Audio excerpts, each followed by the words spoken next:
오늘 성경을 볼 때에 믿음의 사람 다윗의 삶에서 하나님을 향한 깊은 사랑과 함께 죄에 대한 늘 경각심이 있었다는 것을 알 수가 있습니다.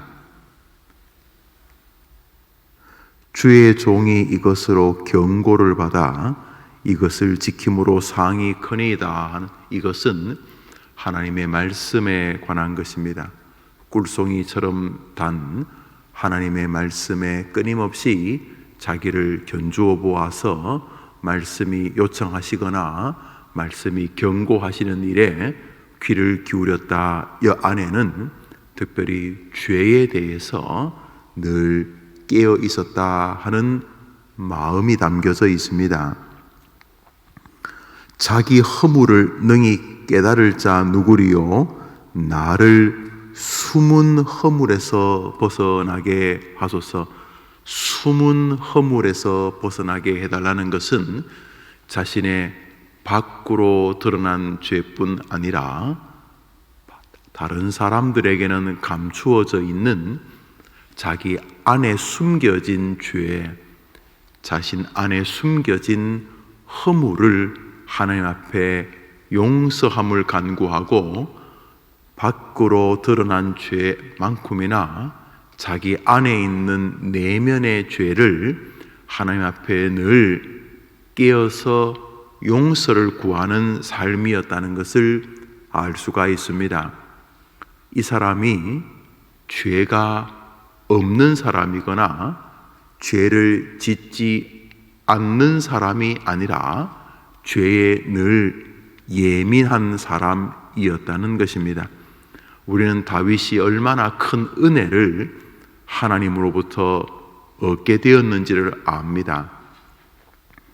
내 마음에 합한 자라고 불리움을 받았던 다윗은 죄에 대해서 예민한 영성을 가지고 있었다 하는 것입니다. 13절을 같이 한번 읽겠습니다. 시작. 또 주의 종에게 고의로 죄를 짓지 말게 하사 그 죄가 나를 주장하지 못하게 하소서. 그리하면 내가 정직하여 큰 죄과에서 벗어나겠나이다. 늘 죄를 염두에 두고 살았다는 사실을 알 수가 있습니다. 주의 종에게 자기 자신을 말하는 것입니다.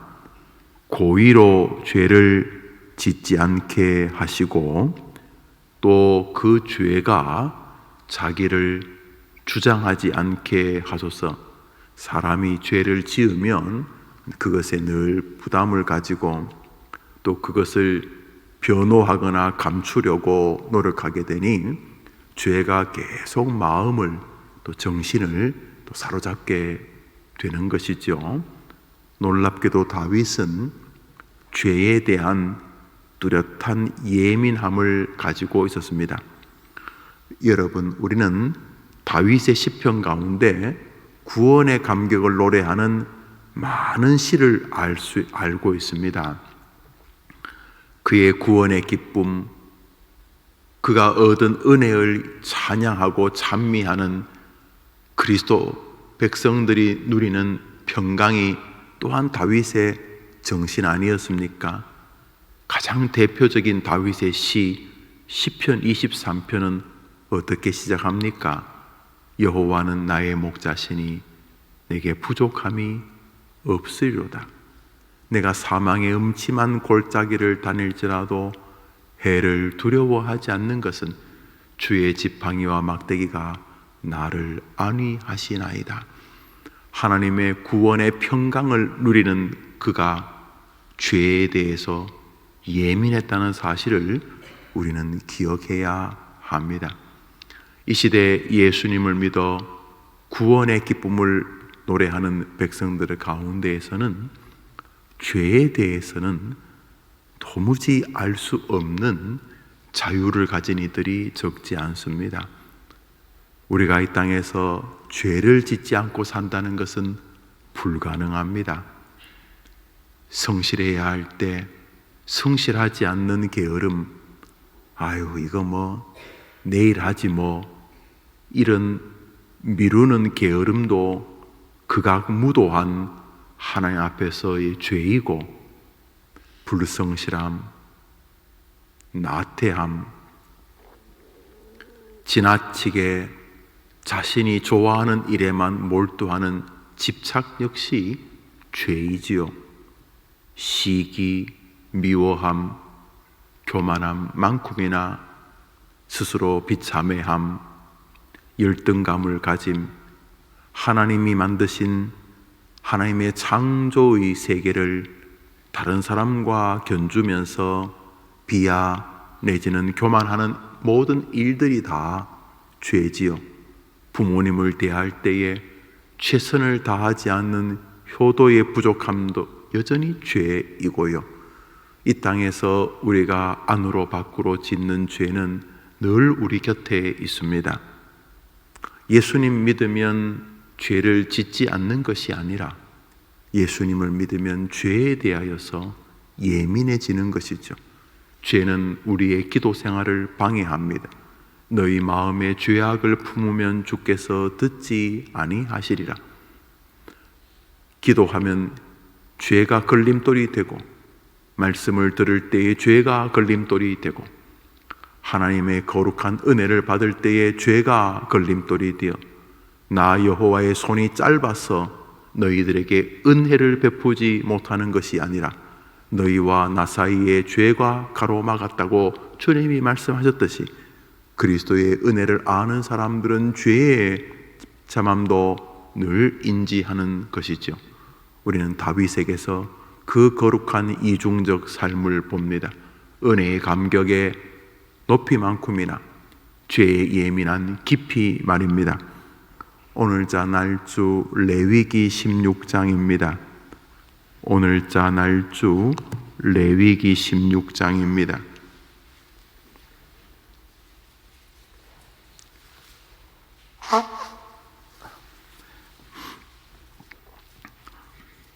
레위기 16장입니다.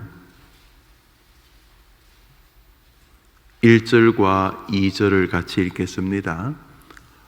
오늘자 날주 레위기 16장 1절과 2절입니다. 읽읍시다. 아론의 두 아들이 여호와 앞에 나아가다가 죽은 후에 여호와께서 모세에게 말씀하시니라. 여호와께서 모세에게 이르시되 내 형 아론에게 이르라. 성소의 휘장 안 법궤 위 속죄소 앞에 아무 때나 들어오지 말라. 그리하여 죽지 않도록 하라. 이는 내가 구름 가운데서 속죄소 위에 나타남이니라. 아론의 두 아들 나답과 아비후가 제사를 드리다가 죽었습니다. 그러니까 모세의 조카가 되고, 모세가 레위 지파, 제사장 지파의 사람이죠. 또 아론의 자식이 됩니다. 그때 예배를 총 집도하는 사람이 아론이었습니다. 하나님께서 아론에게 제사장의 역할을 맡기셨기 때문입니다. 그런데 아론의 두 아들이 아버지 아론과 함께 제사장이었는데 성전에서 다른 불로 제사하다가 하나님이 치셔서 즉사하게 됩니다. 다른 불이라고 하는 것은 정확히 알 수가 없지만은 성경이 말하는 방식으로의 성전, 성소, 제단, 법궤, 번제단을 다 세우는 것처럼 성전의 불도, 성전의 향유도 주님이 명령하셨는데, 나답과 아비후가 왜 다른 불로, 왜 다른 방식으로 예배했을까? 우선은 익숙함입니다. 사람이 같은 일을 반복하면 이골이 난다 그러죠. 그거 눈 감고도 할 수 있다, 이렇게 말입니다. 처음 할 때는 떨리고 조심합니다. 운전 면허를 취득하고 운전을 막 시작할 때 극도의 긴장감을 갖지 않습니까? 막 조심합니다. 그래도 실수하니 예민합니다. 그런데 1년, 2년 운전이 조금 익숙해지면서부터 절대로 초기에 운전할 때는 하지 않던 전화하거나 심지어 운전하면서 뉴스를 보거나 영화를 보거나 문자를 보내거나 운전하면서 이런저런 일들도 막 하려고 합니다. 그것은 능숙함이 주는 위험함이지요. 능숙함이 주는 장점도 있지만은 인생사에는 능숙함 때문에 겪는 어려움이 참 많이 있습니다. 영적인 세계도 마찬가지입니다. 첫 신앙을 가졌을 때에, 신학교에 막 입학했을 때에, 선지동산에 들어가서 주의 종으로 선교사로 준비하고 있을 때에 가졌던 예민함이 1년, 2년, 3년, 5년, 10년이 되면서 매너리즘에 빠지고, 마치 특별한 은혜를 입은 사람은 모든 면에서 자유가 있는 것처럼 함부로 행하는 영적인 교만 앞에 서는 것이죠. 이스라엘의 법궤가 우사라는 사람의 집에 오래 머물게 됩니다. 다윗이 법궤를 제대로 운반하지 못하여 결국 우사가 죽게 되는데요. 법궤는 제사장들이 메어서 옮기도록 명령하셨지만 다윗이 꼭 나쁜 마음은 아니었어요. 황금 마차에 실어서 오면 더 본때난다 생각을 한 것 같습니다. 그러다가 소가 날뛰어서 법궤가 마차에서 수레에서 미끄러지는데 그 우사가 법궤가 미끄러지니 법궤가 부서지면 안 되겠다 싶어서 우사가 법궤를 이렇게 흐르지 않도록 받쳤는데 그 자리에서 즉사합니다. 왜? 법궤는 함부로 손대면 안 되는 것이거든요. 그런데 우사가 왜 그랬을까? 베세메스에서 블레셋 사람들이 이 법궤를 가져갔는데 감당을 못 해가지고 법궤가 가는 곳마다 나라에 막 큰 병이 돌고 또 다곤의 신전의 신상들이 다 부서지고 법궤를 뺏어는 왔는데 감당을 못해서 돌려보냅니다. 그래서 그 법궤가 이스라엘로 돌아오는데 기럇 여아림 지역에 우사의 집에 머뭅니다. 그때 우사는 어린 아이였습니다. 근데 우사는 어릴 때부터 법궤와 함께 자랐죠. 자기 집에 늘 법궤가 있었으니까. 법궤가 영광스러운 것이지만 우사에게는 익숙한 박스였던 것이죠. 어느 날 다윗이 법궤를 예루살렘 궁전으로 옮기려고 할 때에 우사도 따라왔던 것 같습니다. 늘 가까이 대하던 법궤다 보니 경각심이나 경외심이 좀 사라진 것 같습니다.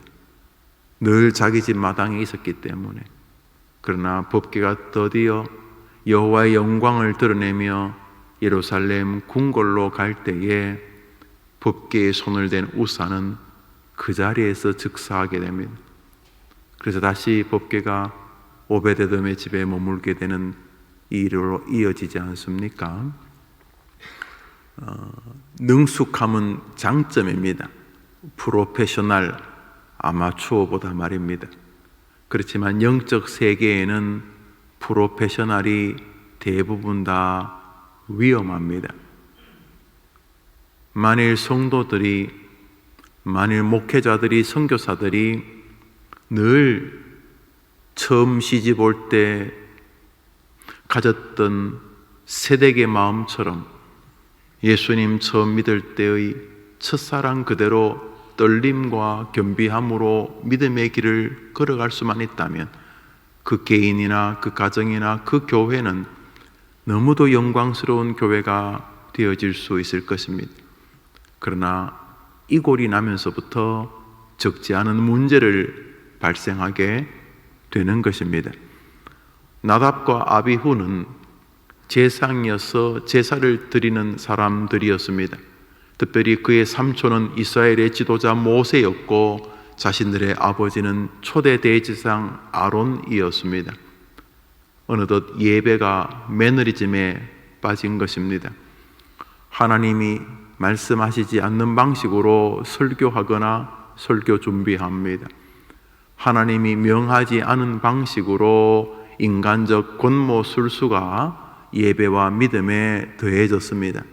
그날도 변함없이 성경이 말하는 진리보다 이거 내가 잘해, 내가 하면 되는 거지, 그런 마음으로 편하게 성경이 말하지 않는 방식으로 예배를 집도하려 하다가 하나님이 지셔서 죽임을 맞게 됩니다. 그리고 나서 하나님이 모세에게 말씀하십니다. 내 형 아론에게 말하라. 그리고 모든 이스라엘 사람들에게 말하라.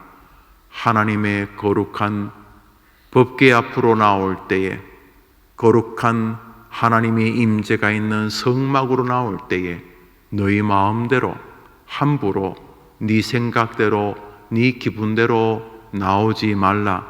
나는 거룩한 자니라 라고 말씀하시므로 가장 성전에서 거룩해 보이는 제사장 나답과 아비후를 치시는 죄에, 하나님의 말씀을 거역하는 일에 예민하신 하나님의 마음을 보이셨습니다.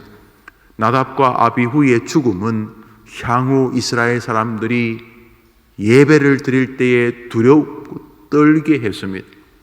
여러분 생각해 보십시오. 나답과 아비후가 제사를 드리다가 즉사한 이후로 그 뒤에 제사장들이 예배할 때 무슨 생각을 하며 예배했겠습니까? 예배 드리다가 나 타 죽을 수 있다. 예배 드리다가 나 법궤를 만지다가 죽은 우사처럼 될 수 있다. 예배 드리다가 하나님의 거룩한 진노에 즉사할 수 있다. 이런 마음을 가지지 않았겠습니까? 이 사건 이후로 이스라엘 백성들은 제사할 때마다 떨었을 것입니다. 놀랍게도 하나님은 우리가 하나님의 은혜를 믿는 데서 오는 자유와 함께 하나님의 진노를 확신하는 데서 오는 두려움이 우리의 신앙에 공유되기를 원하고 계십니다. 그것은 오늘 하루의 삶도 마찬가지입니다.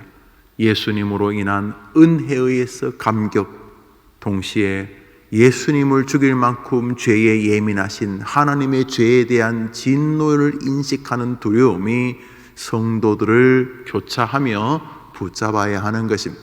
그래서 모든 그리스도인들은 그 안에 자유와 기쁨, 평강과 은혜에 대한 감사가 있지만 동시에 죄는 하나님의 거룩한 진노를 불러일으키는 두려운 일임을 기억하는 예민함도 존재합니다.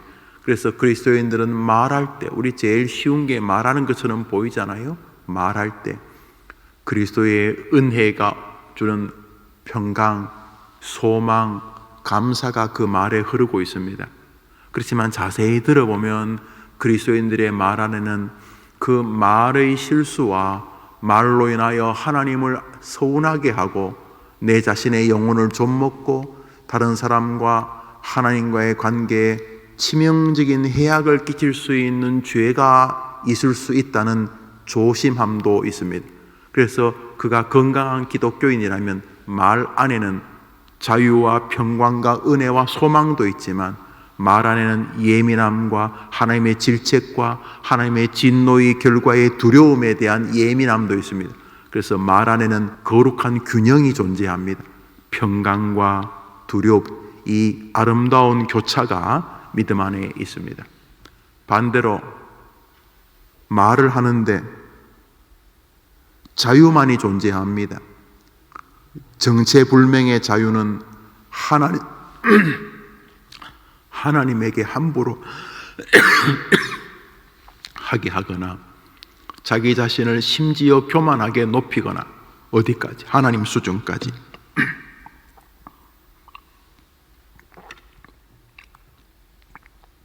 다른 사람의 영혼에 치명적인 해악을 끼칠 수 있는 것을 성경이 지지 않는 인간적 자유라고 하는 어설픈 신앙으로 함부로 내뱉을 수 있는 것입니다. 반대로 그리스도의 은혜를 알지 못하기 때문에 늘 진노의 두려움 안에서만 살아가는 것입니다. 양자가 다 건강치 않은 무너진 신앙, 부서진 신앙인 것을 알 수가 있습니다. 오늘 레위기에도 거룩한 주의 전으로 나오지 말라는 것이 아닙니다. 주의 전으로 나올 때마다 두려워하라는 것이죠. 모세가 하나님의 말을 받아 이스라엘 백성들에게 말하지 않습니까?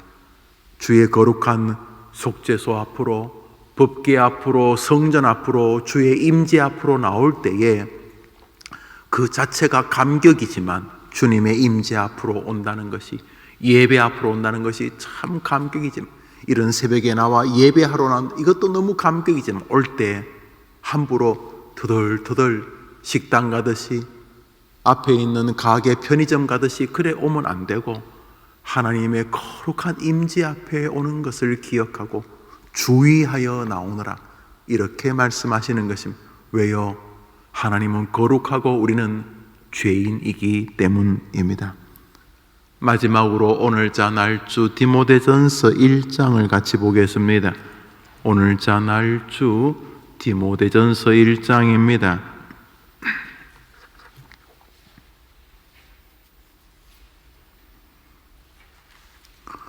19절 20절 마지막 두 절의 말씀을 보겠습니다. 디모데전서 1장 19절 20절입니다. 시작. 믿음과 착한 양심을 가지라. 어떤 이들은 이 양심을 버렸고 그 믿음에 관하여는 파선하였느니라.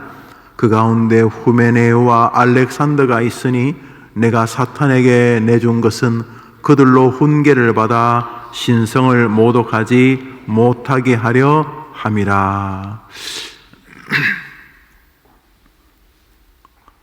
성경에 나오는 인물 가운데 가장 비참한 사람들을 들라면 오늘 성경에 나오는 후메네오와 알렉산더 같은 사람이 될 것입니다. 바울이 특정인의 이름을 딱 찍어서 그의 제자 디모데에게, 디모데야, 특별히 이 사람들을 주의해라, 이렇게 말한 것이죠. 아마 바울의 사역에 큰 걸림돌이 된 것 같습니다. 여보게, 저 사람은 정말 조심해야 되네, 이런 말이죠.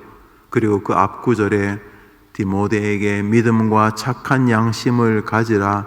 어떤 이들은 양심을 버렸고 믿음에 관하여 파선하였다라고 말하면서 뒤에 언급하는 사람이 후메네와 알렉산더입니다. 아마 초대교회에 일정한 부분 영향이 있었던 교인이었던 것 같습니다. 그러나 어느 시점부터 이 알렉산더나 후메네오 같은 사람들이 바울의 사역에 무서운 걸림돌이 된 것 같습니다.